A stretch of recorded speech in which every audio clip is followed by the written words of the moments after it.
city councillor was to help my local mosque. They needed help getting planning permission so that they could pray around the clock, as in accordance with their beliefs. With the help of my ward team, we managed to achieve this for them, which was an amazing result for the local community. Greens have set up community vegetable garden, which supplies fresh vegetables to residents through community centres and projects totally free. Local people have told us how much they value the initiative, which has made a massive difference at moments of need, especially during this global pandemic. Good. And that's Are you really? We're building on our track record of getting things done with a vision for a country that's fairer, safer and greener. The local elections and the election of mayors across England are a chance for more green representation where you live. And that means the things you care about get prioritised. The last 12 months has made us enjoy and appreciate our green spaces more than ever.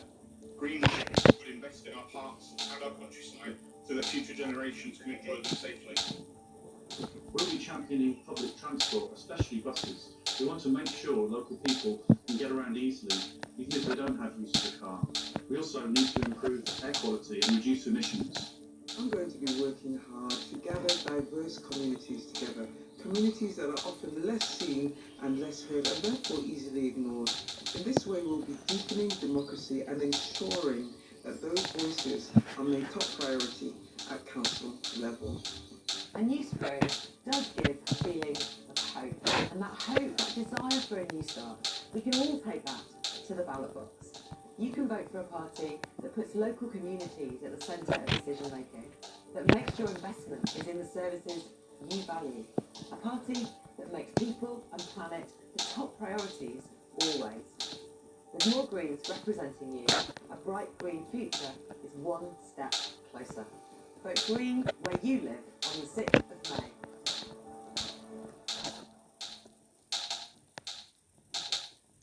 That was a party election broadcast by the Green Party.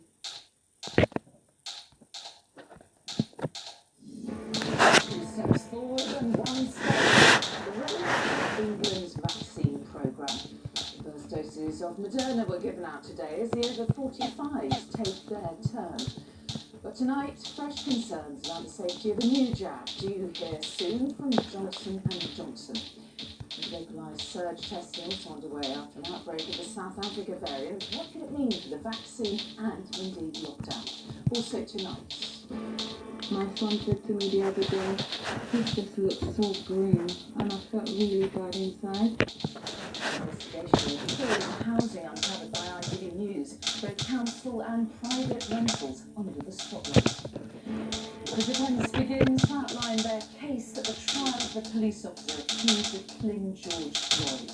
And Wade called to bat and wins the toss draw in the second South African test. also for the language of cricket as the sport's newest competition tears up the rule book. I think it's nonsense. Everybody knows a wicket's a wicket. An out, that's an out. It certainly comes from some think tank somewhere.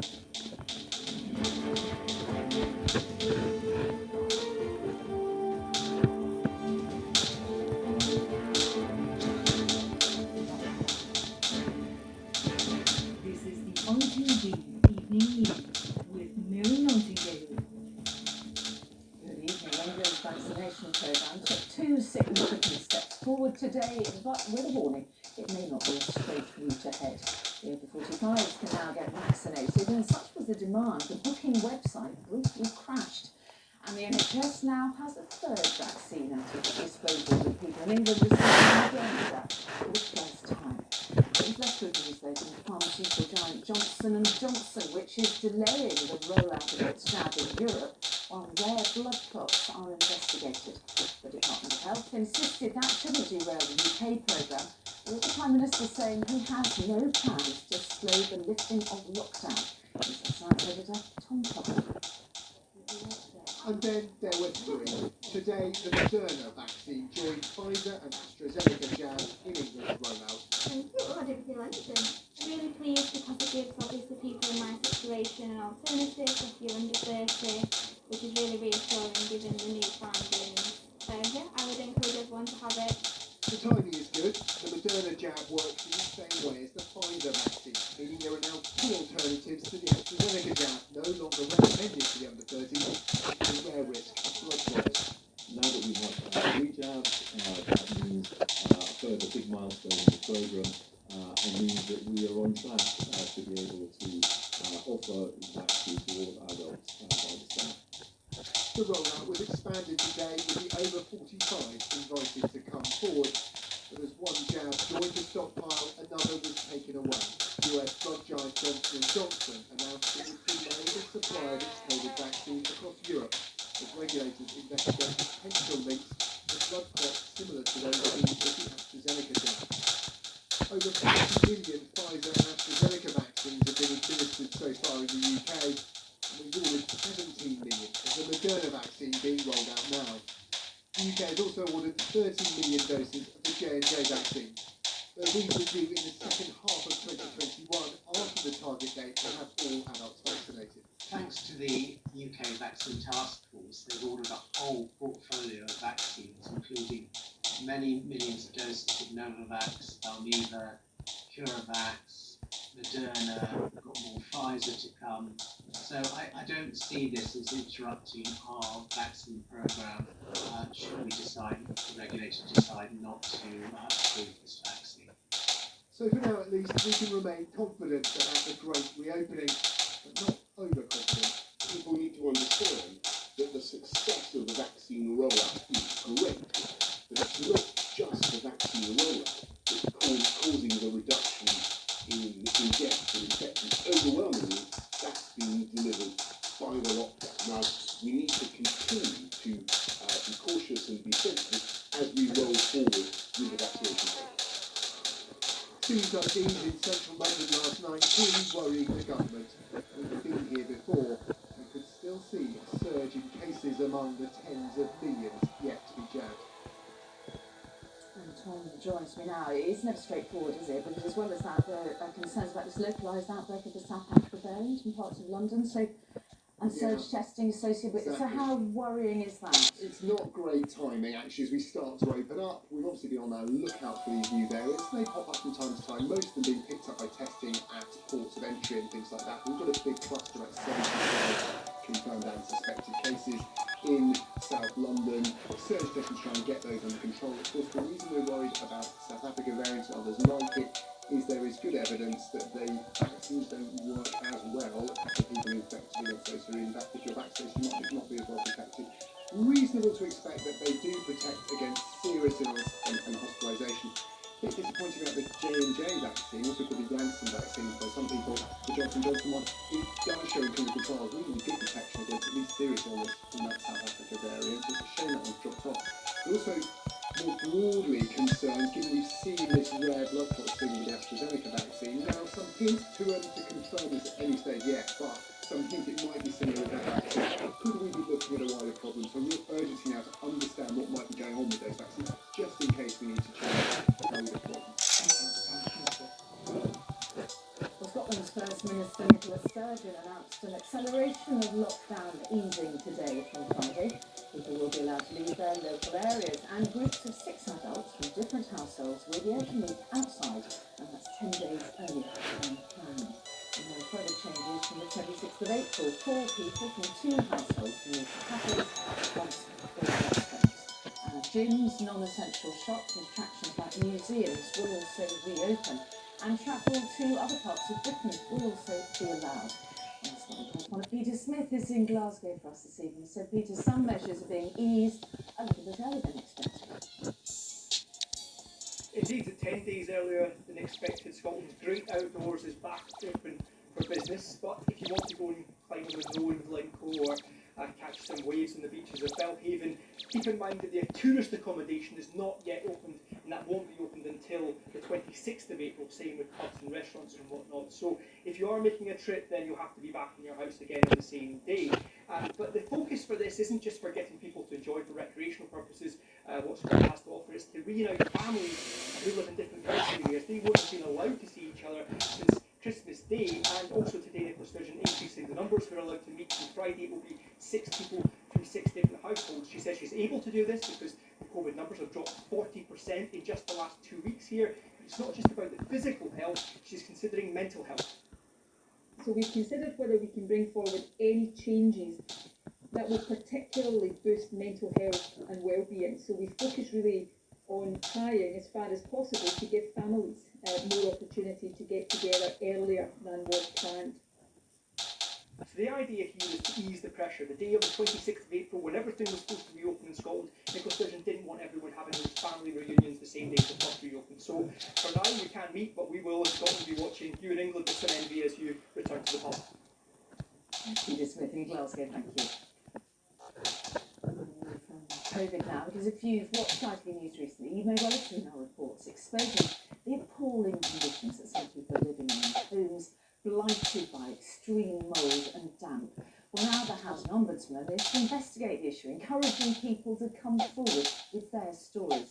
And there are certainly many examples out there, as our political correspondent Daniel Hewitt has been finding out. Up the walls and on the windows, where they eat, where they wash, where they sleep, mould and damp has infested Tiffany's flat. I've lost a few curtains and a few other stuff. Trying to raise 3 children in this 2-bed property is hard enough, but this is making it unbearable. The smell so bad in the bedrooms, the family now all sleep in the living room. I do worry for them, their safety, their health, you know, for their mental state as well. I've raised my concerns so many times, and it seems like nobody cares. Why have we been forgotten? Tiffany has been campaigning for 10 years. The Housing Association Lewisham Homes have previously washed away the mould and redecorated and told us they will take steps to stop it coming back again. But Tiffany says it always comes back. The thread running through the hundreds and hundreds of examples of poor housing we have seen as part of our investigation has been a growing problem with severe mould and damp. Now the Housing Ombudsman, the independent regulator dealing with complaints in England, is to investigate that very issue. Concerned, they say, of the number of complaints they are dealing with, but also concerned at the number of cases not coming forward and the potential damage it could be causing. The inquiry will focus on residents in council and housing association properties, but not those renting privately, who account for the biggest proportion of UK renters. The problem in the private rental sector is there's a real imbalance of power between the renter and the landlord. The landlord is still able to evict a tenant for no reason whatsoever. So many people live in fear that if they make complaints, they're going to get evicted, and all too often that happens. So obviously this is my bedroom. This is where our dog wants to sleep. In Newquay, 37-year-old Julie Roberts is no longer able to wash the mould off the ceilings and the walls she's privately rented for 7 years. Last year I was diagnosed with lung cancer, brain, liver. Last week I was diagnosed with on my bladder. I have my lungs back now. Julie last complained to her landlord 5 months ago. She now doesn't know how long she has left, but she knows she doesn't want to spend a second more of it in this. So it upsets me. Although I want us to, someone just to say, just come out and say it's not conversation. I know that's all of us get, is conversation. The property manager, Mears, told us they guarantee repairs will be completed as quickly as possible and have offered Julie alternative accommodation until it's finished. But for every home being fixed, there are many more, housing many families forced to live in disrepair and the despair that so often comes with it. Daniel Hewitt, ITV News. Boris Johnson says maximum possible access will be given to an inquiry into how the collapsed finance of the industry capital was awarded government contracts. It comes after details emerged of lobbying efforts by the former Prime Minister David Cameron to secure NHS contracts on the firm's behalf.